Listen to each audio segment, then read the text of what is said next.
شادی و سعیده به سبب آنکه بیزوریات بود و از جانب خشنامانش تیمیر و قربانگل همیشه طعنه و ملامت میشنید و او را از طبابت حتی برکنار کرده بودند، از جهت مادی دستگیری نمیکردند.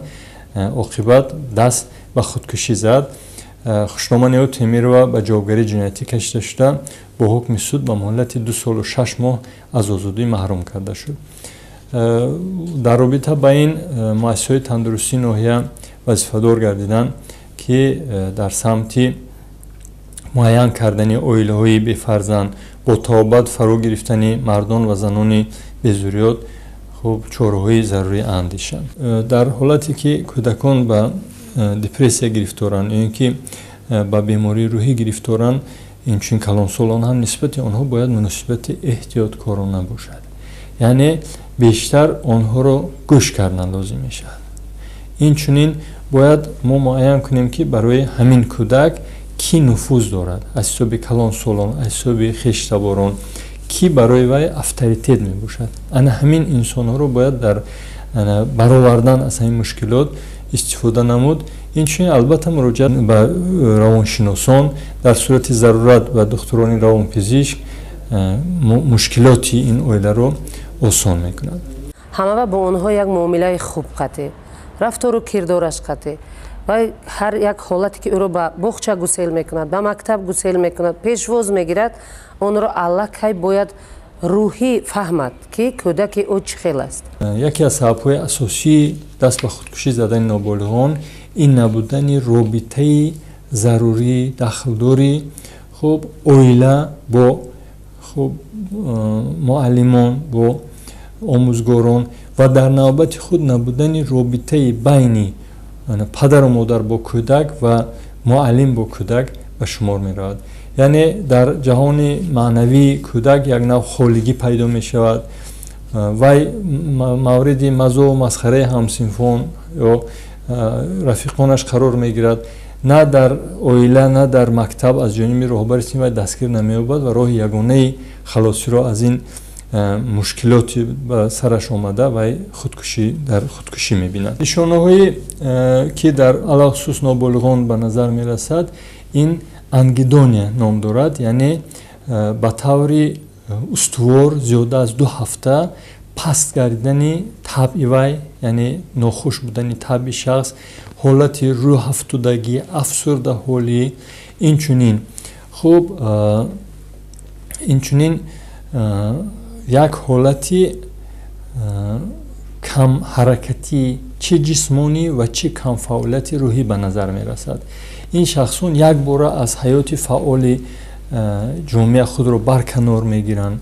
اینها با مثلا کودکی که در مکتب خوب می خون یک بار کم رغبت می شود، با مکتب با تحصیل بی فرق می شود، یک بار مناسبتش با اعضای عائله تغییر می‌یابد، یک حالت دلسوزی و غمخوری که نسبت به اعضایان عائله نسبت به والدان داشت از بین می‌رود و همه این اولین سیگنال ها میباشد که شخص به دپرسیا گرفتار شده است، به افسرده حالی روحی گرفتار شده است و این میتواند در صورت پیشگیری نشدنش، در صورت نرساندن کمک ضروری روانی به خودکشی آورده رساند. مادر کودک خود را از مکتب رفتن منع میکند و در نوبت خود بیشتر به کارهای خودجگی جلب میکند که گویا او را به حیات آینده مستقلانه تیار کرده ایستاده است. دخترک 15 ساله در همین حالتی که از حیات شیرین کودکی، از بازی‌های کودکی دور شده است، از همسنفان و همسالان خود دور شده است و روزی در روز زیر تضییق بار زندگی قرار دارد، خود در حالت دپرسیو قرار دارد و مایده‌ترین کمبودی که میکند لباس‌های ناشسته را با لباس‌های شستگی یک جای میکند، غضب مادرش را بیدار میکند و یک تا دو تا کودکش را میزند و همین آخرین قطره در کاسه صبر کودک میشود و او برای خداویزی خود را به هلاکت رساند. مادر به جوابگری جنایتی کشیده شد. یکی از عامل‌هایی که برای به عمل‌های سوئیسید دست زدن شهروندان مساعدت میکند این دیر مراجعت کردن خودی آنها و خویشاوندان آنها یا عموما مراجعت نکردن آنها به دکتران روانپزشک میباشد. یعنی محض دیر مراجعت کردن باعث افزایش یافتنی یا که رشد یافتنی این بیماری و عاقبت دست به خودکشی زدن آنها می شود.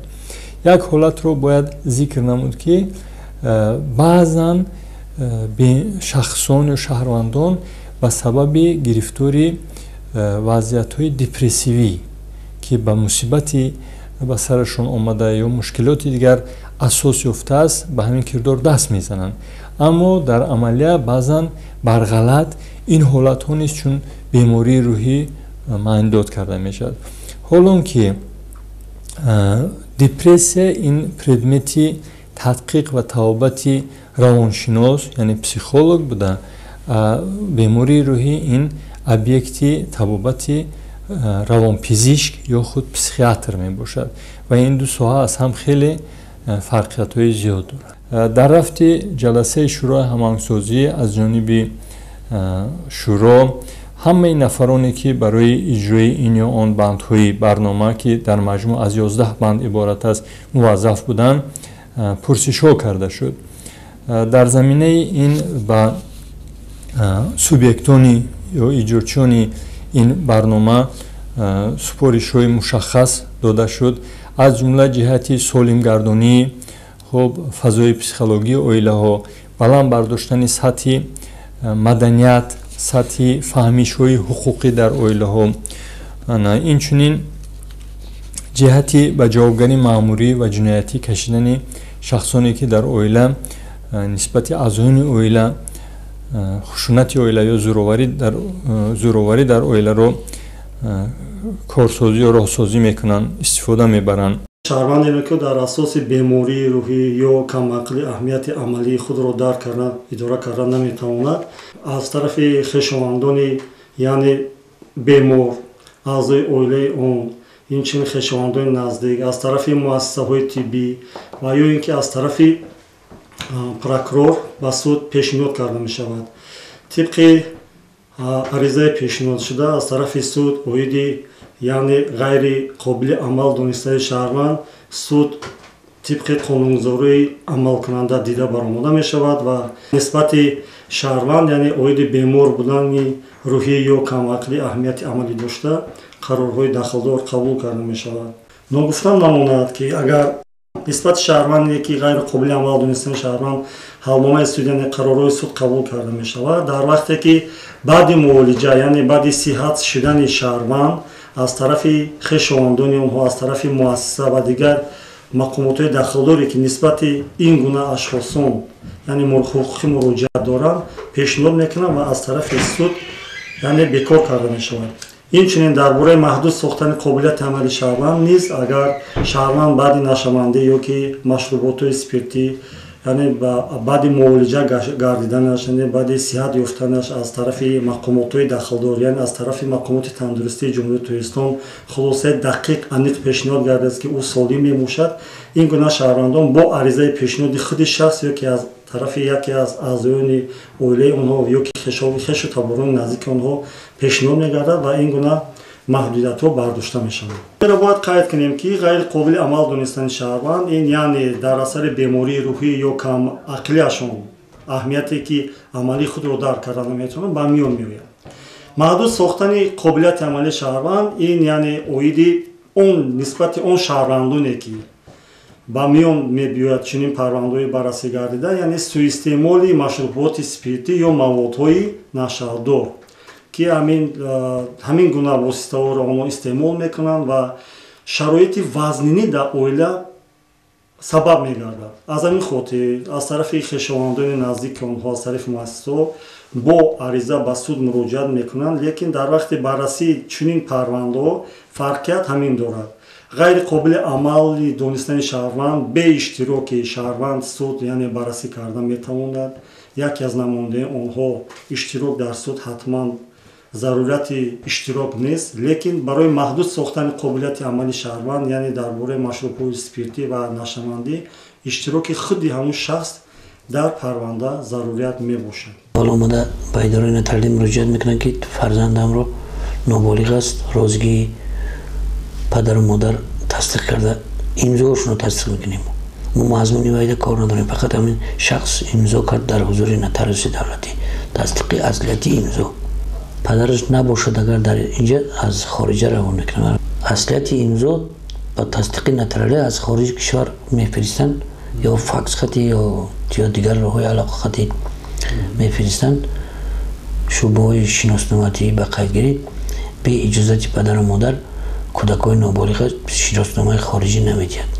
بعدی باید با رفتن به اجازت پدر و مادر یک مناسبت حقوق رسانی و ایمانسیپاسیون بالغ دانستن شخصی نابالغ.